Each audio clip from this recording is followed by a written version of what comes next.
Hi friends, அனைவருக்கும் வணக்கம். இன்றைக்கி நம்ம சேனலில் என்ன ரெசிபி பார்க்க போகிறோன்னா, ரொம்பவே சுவையான பாவக்காய் புளிக்குழம்பு எப்படி செய்கிறது பார்க்கலாம். இது செய்கிறதுக்கு ரொம்ப பச்சையாக இருக்கிற பாவக்காய் அவ்வளோ ருசியாக இருக்காது ஃப்ரெண்ட்ஸ். இந்த மாதிரி கொஞ்சம் பழுத்து இருந்தால் தான் ரொம்ப நல்லாயிருக்கும் சாப்பிட்றதுக்கு கூட.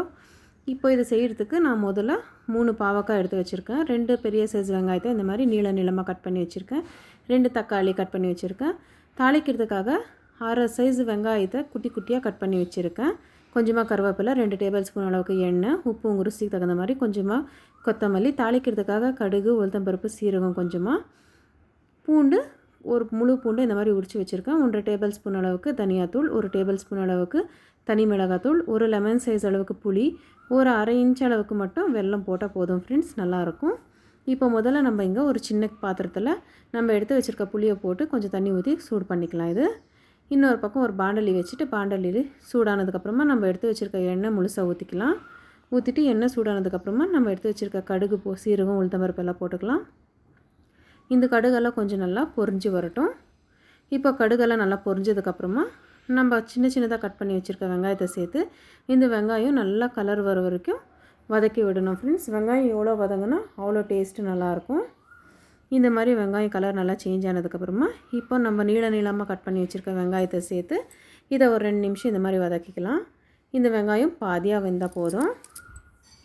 இப்போ இது இந்த மாதிரி நல்லா வதக்கிட்டு, இப்போ இது கூடவே நம்ம எடுத்து வச்சுருக்க தக்காளி, கருவேப்பிலை, பூண்டு இதெல்லாமே சேர்த்துட்டு இதெல்லாம் நல்லா கொஞ்சம் வதக்கி விட்டுடலாம்.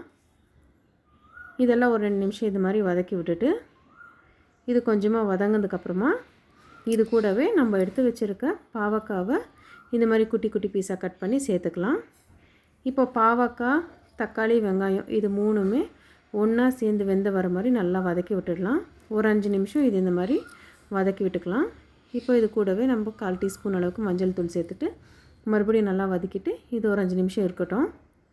இப்போ ஒரு 5 நிமிஷம் இதெல்லாமே கொஞ்சம் நல்லா வெந்து வந்திருக்கானதுக்கப்புறமா இப்போது இது கூட நம்ம எடுத்து வச்சுருக்க தனியாத்தூள், தனி மிளகாத்தூள் இதெல்லாம் சேர்த்துட்டு ஒரு வாட்டி நல்லா வதக்கி விட்டுடலாம். இப்போது நம்ம எடுத்து வச்சுருக்க புளி தண்ணியை இது கூட சேர்த்துக்கலாம். புளியை கரைச்சிட்டு வெறும் தண்ணியை மட்டும் சேர்த்துக்கலாம். சேர்த்துட்டு இது ஒரு வாட்டி நல்லா மிக்ஸ் பண்ணி விட்டுடலாம். மிக்ஸ் பண்ணிவிட்டு தண்ணி இன்னும் கொஞ்சமாக புளி கரைச்சிட்டு ஊற்றிக்கலாம். ஏன்னா இந்த குழம்பு நல்லா கொஞ்சம் கொதிச்சிச்சுன்னா தான் ஃப்ரெண்ட்ஸ் நல்லாயிருக்கும் ருச்சி. அதனால் கொஞ்சம் நல்லா கொதித்து வர வரைக்கும் தண்ணி சேர்த்துக்கலாம். இப்போ உப்பு உங்கள் ருசிக்கு தகுந்த மாதிரி சேர்த்துட்டு இது கூடவே நம்ம எடுத்து வச்சுருக்க வெல்லம், கொத்தமல்லி எல்லாம் சேர்த்து இதை ஒரு மூடி போட்டு வேக வச்சுக்கலாம். ஒரு 10 நிமிஷம் இது வேகணும். இது வேகும் போது ஒரு வாட்டி எடுத்து இந்த மாதிரி மிக்ஸ் பண்ணி விட்டுட்டு மறுபடியும் மூடி போட்டு மூடி வச்சிடலாம்.